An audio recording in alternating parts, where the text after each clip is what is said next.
Hey, watching Movie Guide. I'm your host, Abby Banker, and we're at the Banker in Memphis, Tennessee. I'm going to talk to some of the cast and crew.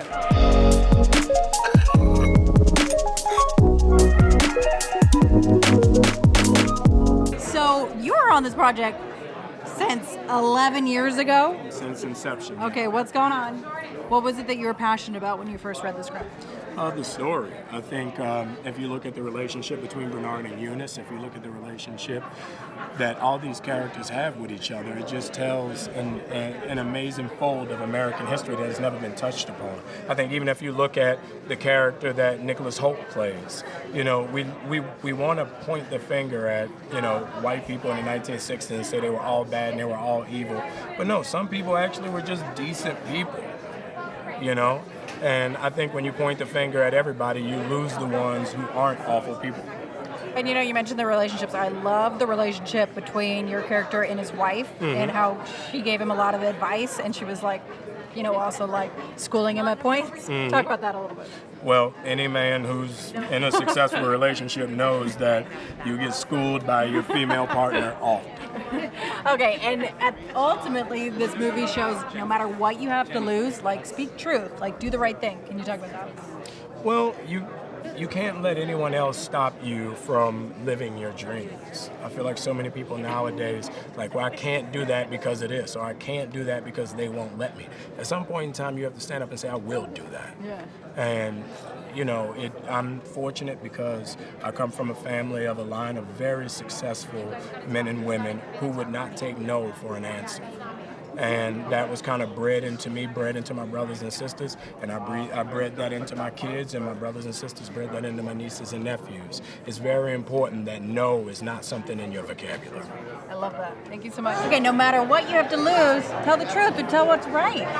Oh, well, they lost a lot of time in their lives, you know, in prison because of what they did, because they exposed the truth about the banking system.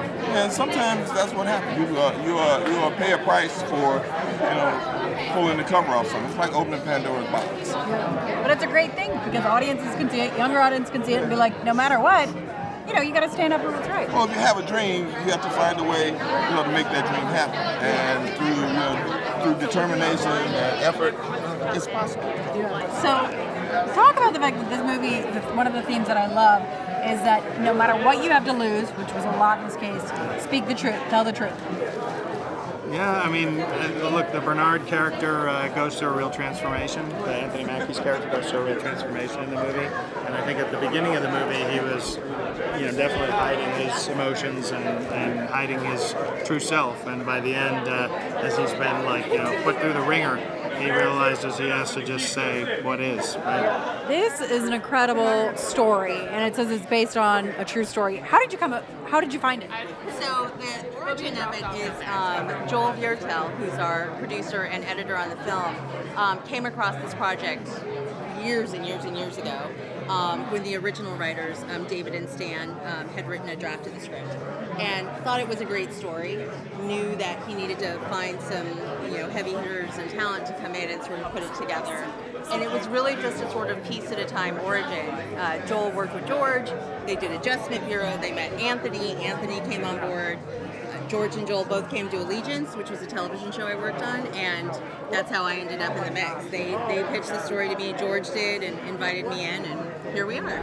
Well, I think it's an interesting movie because there's definitely some really, you know, deep, great themes in there. But there's also, like, the comedy, like Samuel L. Jackson, his character is pretty funny. So talk about that character. Yeah, it was, I mean, when you're writing for Sam, like, you just know there's an instinct for humor and mining all those moments, and he never fails to deliver. So, and I think it's important when you're talking about a serious topic, right, where you know people really struggled and went through some stuff, and also you're talking about banking and finance. You have to find the fun in it so that people can really be entertained and not get bogged down in that part of it. And talk about the theme about, like, no matter what you have to lose, which they had tons to lose, like, you're going to stand up for the right thing. Yeah. I think it's, you know, it's certainly more important than ever to be talking about that. We all are, I think, watching the world become a place where personal risk for the good of others is becoming a thing that we can't ignore anymore. And so being able to tell this story about two people who tried and, you know, failed, but still made the attempt. You're not always going to be the hero of the story, but the fact that you tried matters. So you had a really interesting character, and it's kind of, I want to talk about it, but we can't say too much. This is right. We don't want to spoil anything. Yeah. So what research did you do about him once you got the script? I read everything that was part of the McClellan hearings and the McClellan trials. So a lot of got transcript stuff. Joel, one of the producers, gave me a lot of backstory. I was actually able to listen to some of the audio tapes. Oh, so wow. yeah, well, you know, we're all like we're making a movie for real, for reals. What was his motive? You know, I was trying to figure out why is he doing It's very interesting. I play a lot of historical characters that did Trumbo, I did the Butler. You know, so when you find a historical character, we can actually do some sort of research. I always try to look for what their Achilles heel is, Right. and I think the Achilles heel is at this particular point is that, yeah, sure, we're not going to put you in jail, but just tell us how you did it, so we can't let anybody else do it again. Yeah. Because I think that whole feeling like, oh my God, you know, you can't have the same economic value as Americans, white Americans, you just can't. So we have to stop this. So there is that kind of like, you know, unfair game. You know, and I play a lot of characters like that, unfortunately. This is my 80th movie. Oh my goodness. Yeah, you stop playing the villain, James. You gotta stop. We're looking for the great right oppressor, an angry right. That's the call. They just call me directly. Well, I think it's a really interesting story, and I think it was interesting. You know, I think it'll be interesting for younger audiences to see Absolutely. the history of it, and people who are older don't know And I the think history. one of the most powerful things is, what if they succeeded? What if they were to have the same economic prosperity and opportunities and allow those for others to happen in the late 50s? We'd be an entirely different country. We're still talking about redlining, that's the most troubling. We're still talking about it. So we've moved so far, but we have a lot more to go. But telling stories like this and letting these stories be told, that's the key. It's opening up that kind of conversation. Yeah, for sure. Thank you so much. Thank Great you to so meet much. you. That's a wrap from the red carpet of the Banker. Make sure to check out the full review at movieguide.org.